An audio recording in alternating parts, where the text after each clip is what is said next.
मित्र जी पधार रहे हैं।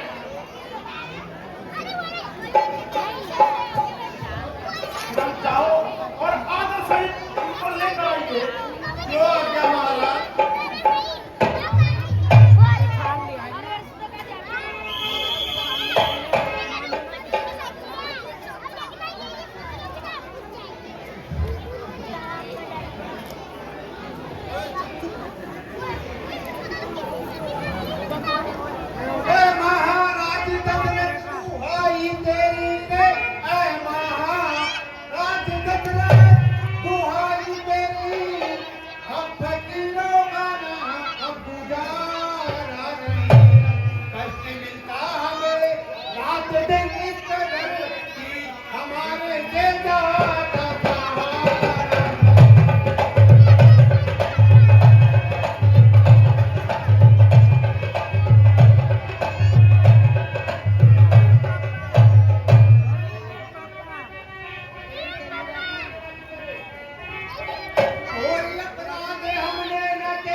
मेरे राज्य में यह अंधे चोरी नहीं बल्कि सीना चोरी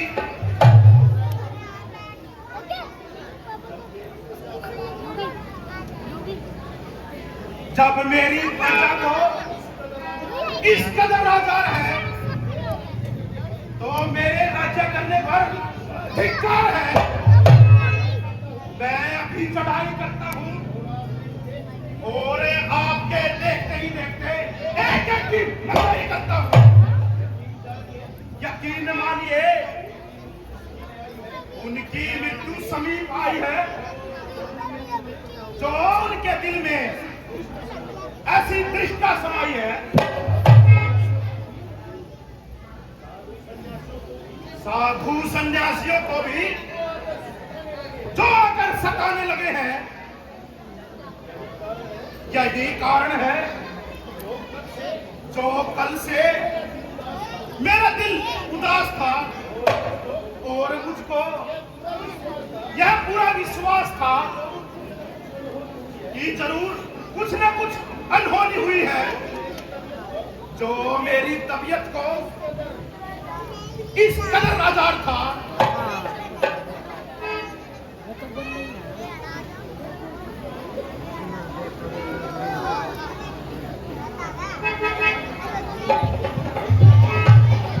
मंत्री जी, इसी समय सेना तैयार करो और मेरी दूसरी आज्ञा का इंतजार करो।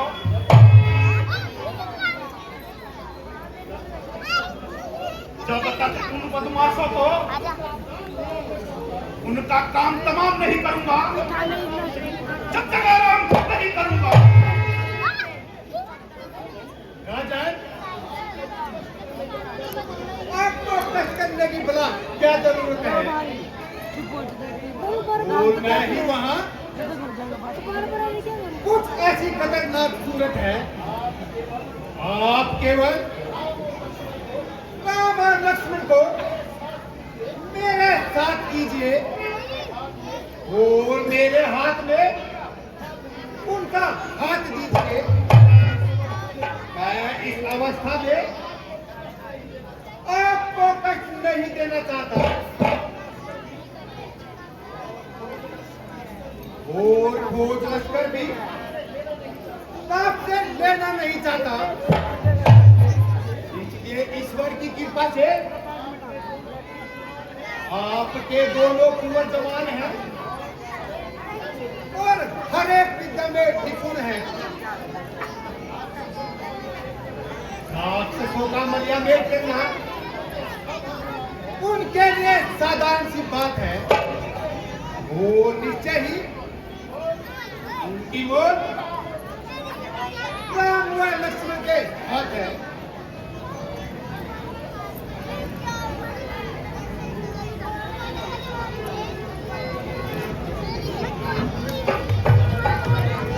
मुनि जी, आपका कहना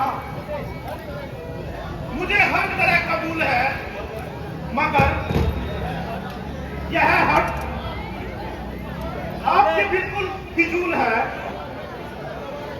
भला भला मैं किस तरह कवारा करूं? बच्चों को तो युद्ध में भेजूं और मैं यहाँ मोजे मारा करूं?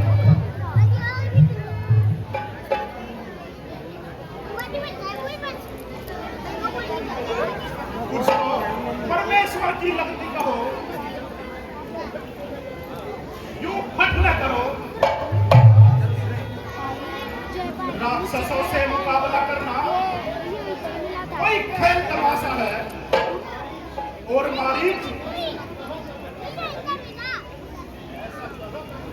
ऐसा कहाँ का बतासा है जो जाते ही उसे मुंह में डालेंगे और एकदम चबा लेंगे।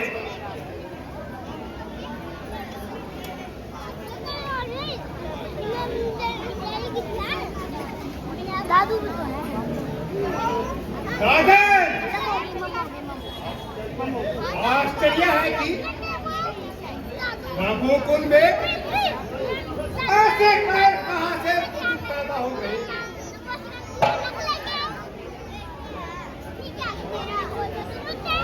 वो तेरे जैसों के पास आकर और हम हैरान हो गए। मेरे पूर्वजों में से आज तक किसी ने ईश्वर की सहायता से इनकार नहीं किया और अपनी प्रजा की रक्षा के लिए क्या कुछ नहीं सहा। जबान का कोट सिर के साथ था, इसीलिए उनके सिर के ऊपर हर समय पर भेष का हाथ था। जो वचन जबान से निकला उसको पूरा करने के लिए अपनी जान को खतरे में डाला। पापा को देखा क्यों? फिर आप भी बड़े हो क्या होता हरिश्चंद्र का पुत्र नहीं था और अगर वह भी तेरी तरह टाल मटोल करना चाहता तो क्या उसके पास कोई उत्तर नहीं था। अरे हमें भी देख वो राजा की एक इज्जत को बिल्कुल साथ में मिला दिया। जिन्होंने भूखे जानवरों को अपने बदन का मांस काट कर खिला दिया। राजा जबू के यश और कीर्ति का भी आज खात्मा हो गया। सबकी उनकी औलाद का ऐसी बड़ी आत्मा हो गया। हाय हाय राजा, आप बिछाना और बताओ अपने मानव। अब यदि आज आप भी जीवित होते तो ऐसी औलाद दिखाते पिताजी बढ़ाते। बहुत अच्छा, आप यहाँ बैठकर आराम कीजिए और मेरा अंतिम प्रणाम लीजिए। मुझे आपकी बहुत कार्य है। मैं आपसे और आपके पुत्रों से कार्य है। ऐसे बनेगी बनाऊंगा, परंतु तेरे जैसे कार्यों के पास सहायता के लिए कदापि नहीं आऊंगा।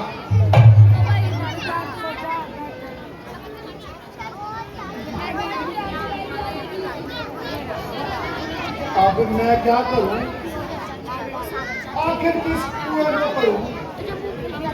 ये दोनों पूरी तरह अपनी हत्या में हुए हैं और दोनों एक दूसरे के तेवर चढ़े हुए हैं। चाचू पास चाचू को बैठ के आ जाए। इधर ये रामचंद्र लक्ष्मण को भेजने पर बिल्कुल रजामंद नहीं और उधर मुनि जी को खाली हाथ जाना बिल्कुल पसंद नहीं। अब मैं क्या बनाऊं? आखिर किसको समझाऊं?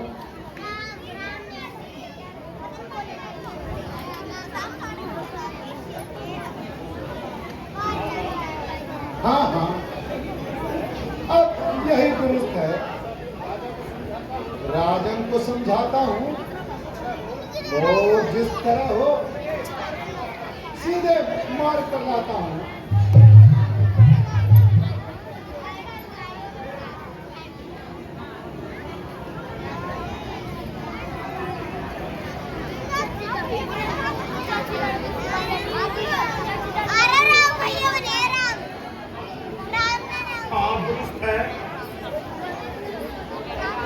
आपको किसी की गिरफ्तारी करेंगे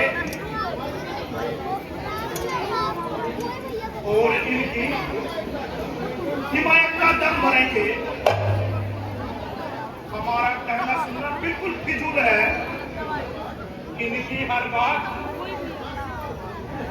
मुनासिब और माकूल है। अपनी हक छोड़ने पर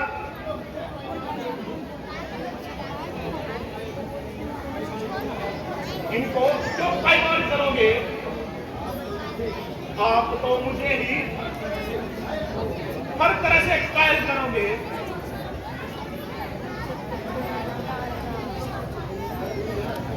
इधर दुनिया मेरी अकल पर हंसेगी, उधर मेरी जान तरह तरह के झमेलों में फंसेगी। सच तो यह है मेरे प्रारब्ध में औलाद का सुख नहीं, और इनके बराबर कोई महायुद्ध नहीं।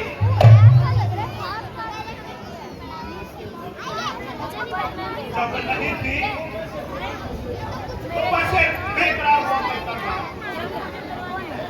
अब है तो आज दशरथ आचार हुआ।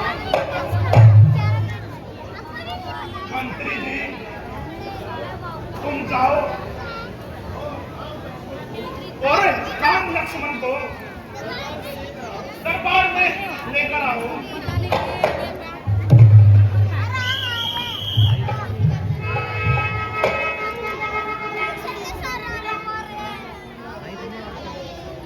नहीं है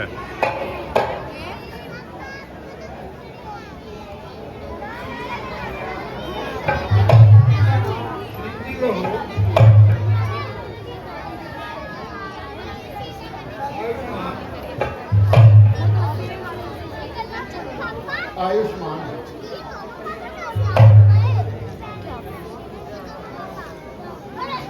आयुष्मान हो।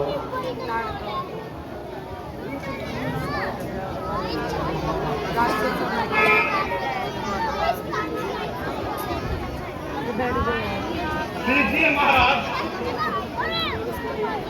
मेरी हंसों की जोड़ी को ले जाइए।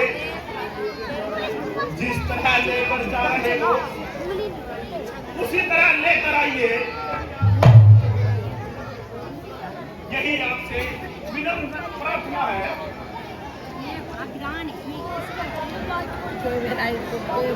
राजा तुम चिंता न करो,